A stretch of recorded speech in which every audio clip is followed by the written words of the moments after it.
You don't need another diet. You need deeper awareness with yourself, with your body. Because it's not only about what you eat, it's how deeply you can feel your body, move with your body on a day-to-day basis. In my opinion, there's no one-size-fits-all diet. There are key concepts to understand and be aware of course. The most important thing is to develop deeper awareness with yourself. That is hands down the number one skill you can develop. In this video, which is part one of a two-part series about which factors to consider when nourishing your body, I'll address the physical and energetic layers of what was the most impactful for me to know when it comes down to nourishing my body. Which foods I'm gonna eat today. Which variables should I consider when I'm deciding how to nourish myself? There's a part two to this video that will cover more the emotional lifestyle factors related to how to nourish your body. I just had too much, I had to split it in two. But today we're diving in the physical, energetic aspects. So what inspired this video for me is the past 15 years, my journey of learning how to best nourish myself. For the ones who are new here or don't know about me and my story, at the beginning of my 20s, I fell terribly ill. I had multiple chronic disease, a list of 25 different symptoms.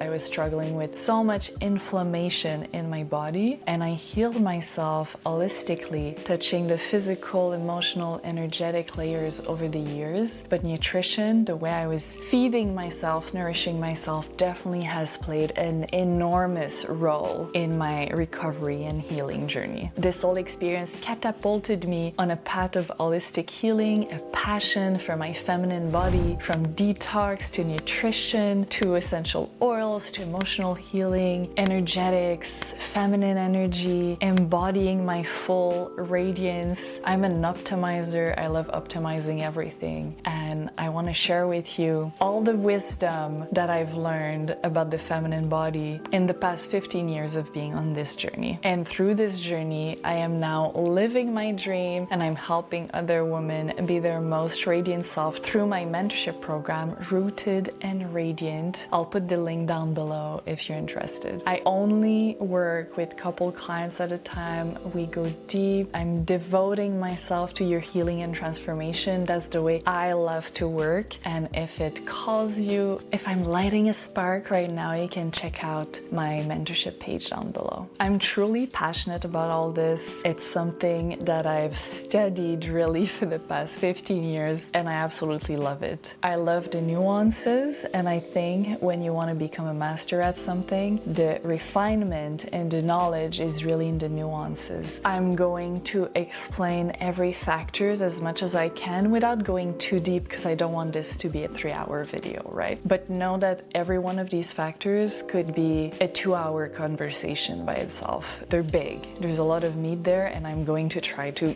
synthesize it to the most impactful for every factors I'm going to mention. Something else that has inspired this video is all the diet wars online and people coming at each other with the carnivore movement, vegan movement, and you go down the comment section and people are like getting like, you know, aggressive at each other for their food choices.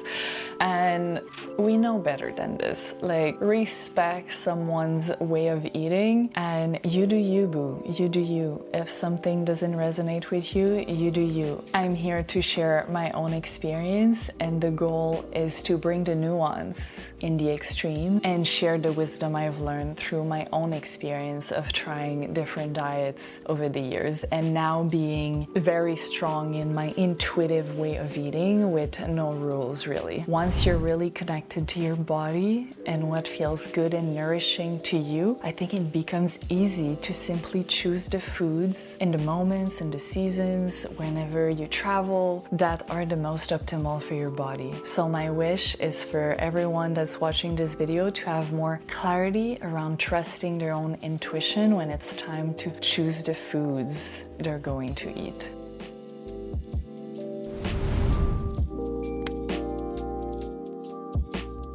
Number one factor to consider when choosing how to nourish yourself. What is your intention? I see a lot of people arguing about which kind of diet is better to eat, what are the macros you should eat or not, when really they don't even have the same intention. What's your intention? Is your intention to be a bodybuilder and build a crazy amount of muscle? Is your intention to become a breatharian and detach yourself from the need of ingesting food every day? And yes, they exist. Is your intention to simply maintain your beautiful, healthy body the best you can? There's so many ways to go about eating, and only you know the intention that you should approach your food with. For me personally, I'm definitely not a bodybuilder, and I'm definitely not trying to be a breatharian. But I do see phases in the way I eat, from detox phases to maintenance phases, from shedding phases to building phases. That's how I see it. When I'm in a detox phases, I'll eat more alkaline foods. That's when I'll do more fasting, juice fasting, do some detox protocols. That's my detoxification phase. I'll add more superfoods, green algae, like really alkaline foods. When I'm in a more maintenance phase, where I actually feel really good and I just want to enjoy my life for a year, a couple months, whatever, how long I decide to do it. Now that I've healed myself, healed my gut, I'm like very intuitive and feel very free about what I can eat. I'll have the pasta, I'll have the delicious French food my dad cooks. I have no rules really. I just eat intuitively what I feel like eating. But I really see it as a detox phase and maintenance phase. That's for me. When I'm in a detox phase, I'll eat more quick exit foods. So quick exit foods are fruits, vegetables. Think about it. Which foods move through your digestion faster? The faster is fruit. Fruit is the easiest to digest. And red meat would be in the longer, slow exit foods. Those are like the two extremes, the fruits and the red meat. You simply cannot be in a detox phase and not eat a lot of quick exit food. If you only eat slow exit food in a detox phase, you're not detoxing at all here. Let's just be honest. Factor number 2 is the importance of food combining. You can obsess over the amount of carbs and protein or whatever you're eating, but if you're not combining them properly, it can create a lot of bloating and fermentation and trouble for the foods to be absorbed. You can eat the best foods in the world. If they don't absorb properly, you kind of just ruined it there. And food combining is so important for that. Basic rules would be eat fruits by themselves, especially melons should be eaten alone first things in the morning. Do not combine proteins together like fish and meat or fish and eggs. It's more optimal for your digestion to eat your proteins separately and not mix them. Doesn't mean you can't do it and you won't be okay if you do it, but it is more optimal for your digestion to eat one protein at a time. Another big one is mixing sugars with fat. If you eat a steak high in fat and protein with watermelon that is high in water and sugar, just think about the mix in your gut. It's going to create a lot of bloating, a lot of fermentation, and you're going to ruin your meal there. It won't be absorbed properly. If somebody eats something very fatty, like I don't know, a guacamole with a lot of sugar, sweet with it, it's going to ferment. Meat with like a sweet sauce, not good. Mixing the sugars with the fat should definitely be capped to a minimum here. Of course, feel into your body, feel what's good for you, but I know for me, it's always a no-no. Like I never eat fruits right after I eat a more like dense meal with a lot of protein and fat. It's not gonna feel good in my body. Factor number 3 to consider when choosing the most optimal food for your body is high quality. Like don't care about your amount of protein and fats and all the macros. Eating high quality foods is so much more important. There's a world of a difference between a unripe fruit eaten in a Canadian winter that comes from far away and it's not even digestible. That's how unripe it is, compared to a juicy mango picked right off the tree in Costa Rica. A world of a difference, right? Same for eggs. Industrial eggs full of antibiotics and all the nasties compared to an egg from a farm of somebody you know that is like bright orange instead of sickly yellow. It was picked with love and the chickens are running around feeling very happy where they are. It's a world of a difference in the nutritional density of that egg, right? Same for meat. Like I would not touch with a 10-foot pole meat from the grocery store that's been shot with antibiotics and coloring and all the things, compared to meat from a farm again where you know the animals were treated properly. I know there's no human way of dying, but you know what I mean. There's extremes there in the way they're raised. Same for a beautiful organic cucumber from a local farm compared to a very industrial agriculture cucumber that was grown in a depleted soil with very few minerals left in the soil. A world of a difference. So can we obsess over the quality of the foods we choose to eat? That's the most important thing I tell my clients always. Obsess over the quality. The olive oil, is it refined olive oil or is it extra virgin olive oil, first pressed, unpasteurized? World of a difference. And in everything, every type of food, you can find very high quality, very low quality. Don't be cheap with the way you feed yourself. The best way to increase the vitality in your body is to obsess over the high quality of the foods you eat. It's an investment in yourself, an investment in your body, and it's so much more delicious. It's so much more delicious. So let's stop being cheap, buying non-organic foods or choosing the cheapest option. I know sometimes, life, maybe you have many kids and you don't have the means to buy the high quality foods, but I see way too often people spending a lot on alcohol, drugs, going out, entertainment, expensive plane tickets, but they're cheap with the quality of the foods they buy. To me, it's a no-brainer. I'll always choose high quality of the foods I buy compared to a fancy night out on a Saturday night. It's all about priority. Another great example for me is pasta. If I get pasta with wheat from North America, 100% I'm gonna be bloated with it. But if I get pasta from Italian wheat made in Italy, I know, fancy, but I don't get bloated and I digest them pretty well. It's not a quick exit food. It's not like a cucumber, a watermelon, but I digest them pretty well compared to getting a major reaction when I'm eating some wheat in North America. So that's another example of the same food, wheat, but different quality of it. Maybe at the beginning of your healing journey, you still cannot have the Italian wheat. Maybe it's down the line after you've done some healing, but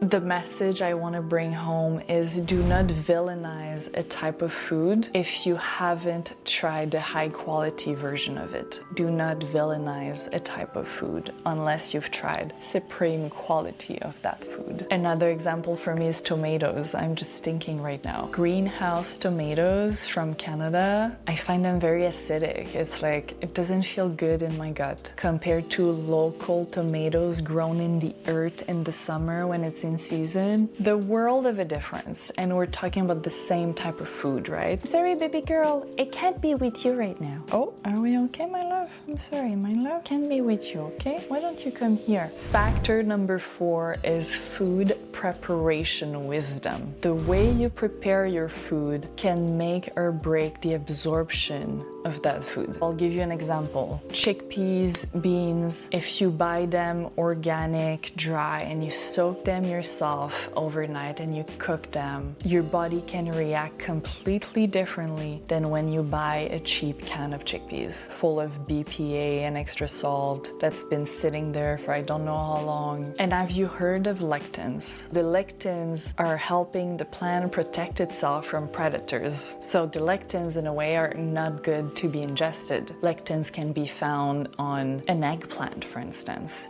the skin of the eggplant. Does that mean the eggplant is bad for you? If it's not prepared properly, it is, well, bad. Like, you might have some digestive issues eating the eggplant. But if you remove the skin and you cook it properly, the eggplant is full of nourishment. So all nightshade vegetables should be cooked properly. All beans should be soaked before eating. Grains are much easier and faster to digest when they're fermented before we eat them. The ancestral way of cooking grains, like wheat, is to ferment them. Some people do well on sourdough bread, and if it's not sourdough, they don't do so well. Well, sourdough is the process of fermentation. When the grain is fermented, easier to digest. I love to say God did not make a mistake when He created foods for us. Let us focus on preparing them properly, right? So before villainizing a type of food, make sure you prepare it properly. Factor number 5 is the electric body. That's like my favorite one, I would say. When I learned this and I really deepened my knowledge and understanding our electric body, I was like, wow, this changes everything. Like everything. We are electric beings before we are chemical. Our body runs on electricity. Electricity is life. If your mitochondria is dim in your body, that will mean you have very low vitality in your body. Think about it. When we die or somebody has a heart attack and the heart stops beating, what do they do at the hospital? Electricity, right? To revive the body. Electricity is the current on which your body works. And if you look at acupuncture and the méridien and energy medicine, like energy, electricity in the body is so important. Much more important than obsessing on the macros of what you're eating, in my opinion. Wouldn't it be nice at the grocery store if there was, beside each food, the level of energy and vibration that food has? I believe focusing on the vibration of the foods that you choose to eat is more important than the nutritional label at the back. I'll give you an example. Raw fruits yield to 12,000 angstrom of energy for 10 units. Raw vegetables yield to 9,000 angstrom of energy per 10 units. As soon as you cook your food, it only leads to 3,000 angstrom of energy. So there's quite a difference between raw fruits at 12,000 and more cooked, dense food like grains, meat, 3,000. It's good to know this. It's good to be conscious of this, right? If you're very sensitive energetically, you've probably already noticed that when you eat a watermelon, you're infused with like electricity and energy. And it's like electrifying in the body, and you can feel your vibration is going up from eating that watermelon. If it's a high quality watermelon, of course, compared to when you eat a slice of bread, even if it's sourdough bread. How you feel eating the bread is very different than when you feel when you eat that piece of watermelon, right? Doesn't mean the bread is bad for you. It's just the vibration of the bread is lower than the watermelon. That's just a fact. More ripe will equal more electricity. The mango picked ripe off the tree has way more electricity than the mango that's been traveling for 3 weeks and is all green and sad. Completely different, like completely different. Another example is GMO food versus organic foods. GMO foods versus ancient grains that have not been touched or genetically manipulated, like the modern wheat compared to buckwheat. Buckwheat has a higher vibration because it's not been manipulated. It's an ancient grain. Another example is as soon as it's raw, when you eat it raw, like a raw fruit will have a higher energy than a cooked fruit. When we cook it, we lose some angstrom of energy. Again, it doesn't mean cooking your food is bad. That's not what I'm saying. It's just good to be aware of that if you only eat cooked food all the time and you're feeling low vitality, well, maybe adding some raw fruits, raw vegetables to your diet will help you raise your vitality. So a good question to ask yourself is, what's the ratio right now of cooked versus raw foods that you're eating? With no judgment, you know? What's the ratio right now you're eating? I know for myself, it's winter, it's freezing outside. I need more cooked food right now. It's so important for my body to have more cooked food. I do feel lower in vitality. I do feel lower energy, but the choice that feels right for my body is warmth compared to high vibration right now. In the summer, or if I travel to a tropical country, I'm going to Bali soon, let me stack up the watermelon and the coconut water and all the fresh fruits. Like, I'm going to be craving them so bad. I think in general, eating a minimum of like 40% raw foods, in general, 40% I think is a good average. And if you're in a healing phase and it's not freezing winter, could be 70% raw food. Again, there's no rules here. Those are just concepts. Feel into your body, feel into what's best for you in the moment. That's why I'm doing this 2-part series, is to cover all the factors, and then you're like, okay, now that I know all this, what do I want to eat tonight? How do I want to feel from the food I'm eating? And if you're not too sure like which foods are more alkaline, more acidic, you can look up online like pH spectrum of food, acidic versus alkaline. I'll pop a chart here. Anything processed, alcohol, sodas, all of that is on the high end of the acidic spectrum, and things like watermelon, algae, avocados are on the high end of the alkaline spectrum. The goal is not to eat only alkaline foods. Our body has a balanced pH, so I believe it's important to eat balanced. Keep in mind too, the quality of the foods will also impact the pH. A very low quality egg from like industrial farm will definitely feel more acidic in the body than an egg that is happy, thriving, not medicated, no antibiotics. It's not going to be the same pH. Look at the charts with nuance here. The quality is very important. And same for watermelon. A very unripe watermelon that's like GMO and not good quality will definitely not be as alkaline as like a very organic, ripe, perfectly juicy watermelon.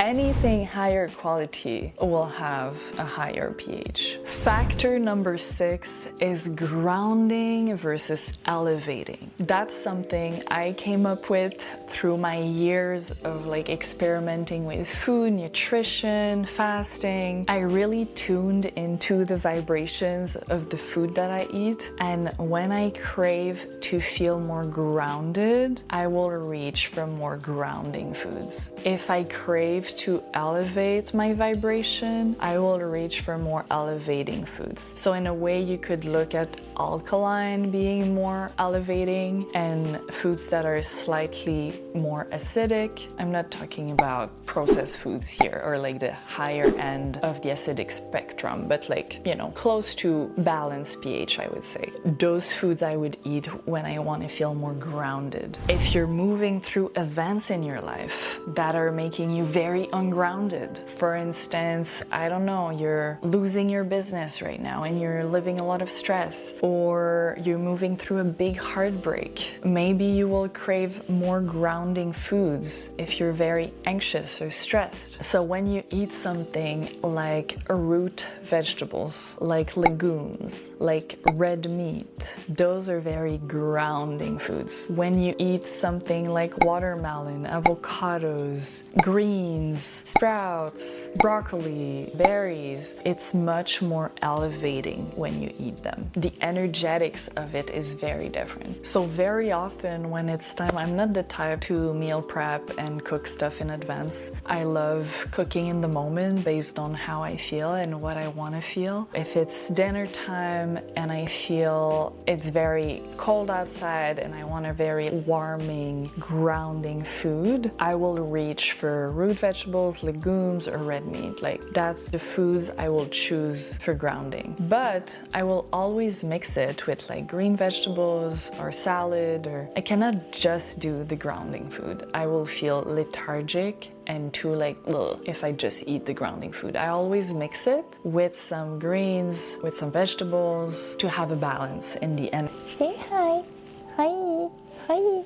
You're so cute. You're so cute. By the way, if you're enjoying this video, you can like or subscribe. That would really help me. Right, Doti? Tell them. Like or subscribe. Okay, now we are at factor number 7, digestion. And this one is very personal. We're all on a different journey of healing. We've all been exposed to different things growing up. We've all been eating in different location, different way, been exposed to different types of chemicals or toxins. Some people have had their organs removed. We all digest our food differently. Somebody right now might not be able to digest pineapple. It's like that food does not do well for them. For somebody else could be oats or wheat or dairy, wheat and dairy are like the generalized ones that people have trouble digesting. But any type of food, like what are you digesting well? Maybe your body digests beans and legumes amazingly. And for somebody else, right now, maybe they have trouble because they've never been exposed to a lot of beans. Maybe you digest fruits super well and somebody else might have some problem with their liver and they're having trouble digesting high sugar fruits based on where they're at in their healing journey. Does not mean that the fruit is bad or the pineapple is bad or the wheat is bad. It means where you are right now, your body is not loving that food. So respect that. Listen to the whispers of your body. What is your body telling you? How is this food feeling? You can listen to any nutrition guru on the internet. The master of it all is yourself, your body. How do you do eating that food? Maybe for somebody it's salt. They eat salt and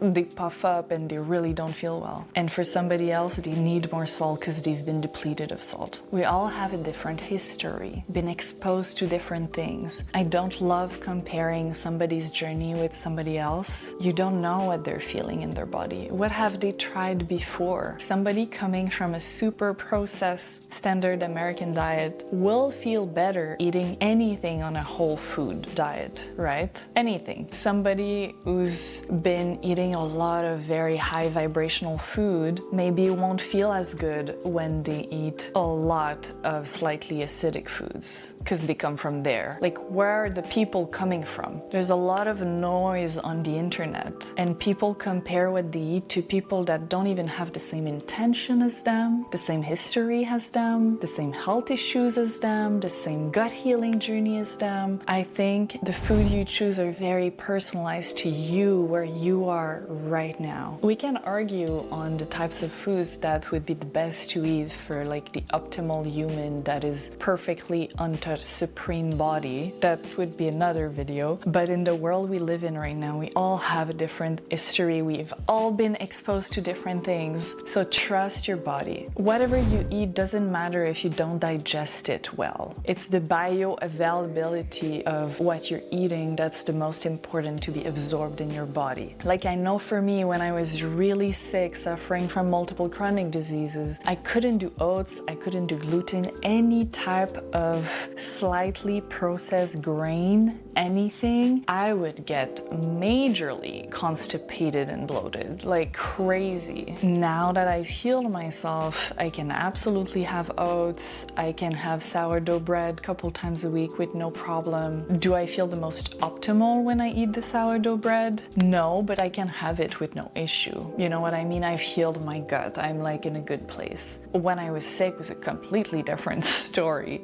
So don't put yourself in a box like, I'll never eat that again. See, you're gonna heal, your body evolves. Keep an open mind and trust your body, you know, that's my philosophy. Another common one is people that have had their appendix or gallbladder removed. No organ is useless. It might affect the digestion of your foods. You might need to eat more probiotic food if you don't have an appendix. All of these impact the way you're gonna eat. Another big one that will affect digestion is movement. Do you work from home all day and you barely move? AKA Me, very often I don't move that much. Do you work in construction and you're very active all day? That's absolutely going to impact the amount of protein you will want to eat and the volume of food you will want to eat. So comparing what you eat with somebody who doesn't have the same movement level as you have, it's not gonna match. You don't have the same lifestyle. Your digestion will also affect how you metabolize your nutrients. So I know for me, I've always had a hard time digesting fats. Like when I eat very fatty food, it doesn't do well for me. Even if it's high quality fats, I can get nauseous, I'll get like very drained and heavy, and it doesn't feel good. I have some friends, they thrive on eating a lot of fat, like a spoon of coconut oil, like they thrive on like a full avocado and like a lot of olive oil. And if I would eat the way they eat, I would not feel good. It wouldn't feel good to me. And if they would eat the way I eat with way less fat, probably would not feel good to them. We have different bodies, different history, whatever it is impacting us in different ways. I trust my body. I thrive when I eat less grams of fat in my day. Another big point that will definitely affect your digestion is detoxification. Have you done any detox before? Have you healed your gut? Did you scrape the mucoid plaque from your gut? Did you cleanse your liver? Like all this stuff will impact so much your digestion, the way you metabolize fats. I know since I've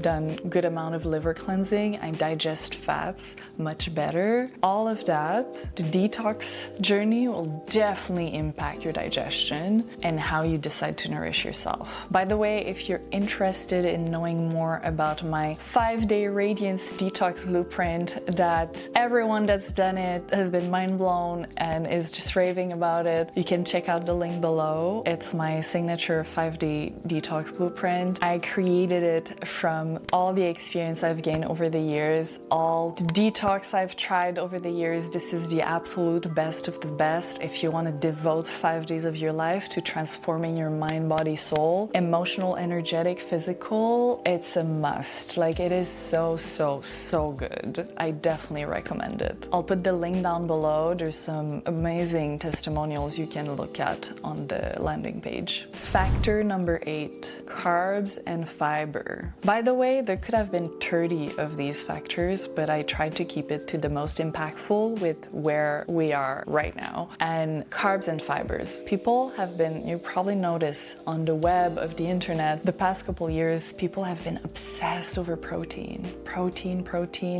powders, protein processed food, bread with added protein. It's like there's added protein in everything at the grocery store. And I predict that 2026 will be the great return of fiber. Where did fiber go? It's like nobody's talking about fiber anymore. But fiber for me is so important. What about good carbs? It's funny how we love obsessing over one macro and people go crazy with it for a while, but they're all important. Yes, protein is important, but good carbs are so important. They feed your brain glucose. Fiber is so important. Your colon health, like your digestion cannot work without fiber. Fiber is so important for your colon. It's so important to help you metabolize sugar, metabolize fats. Protein's good. We love a good protein, but we can also eat too much protein. If you're not a bodybuilder actively looking to like grow a big amount of muscle, you don't need to eat 200 grams a day of protein. Eating too much protein is overburdening to the liver and the kidneys. Let's not forget that.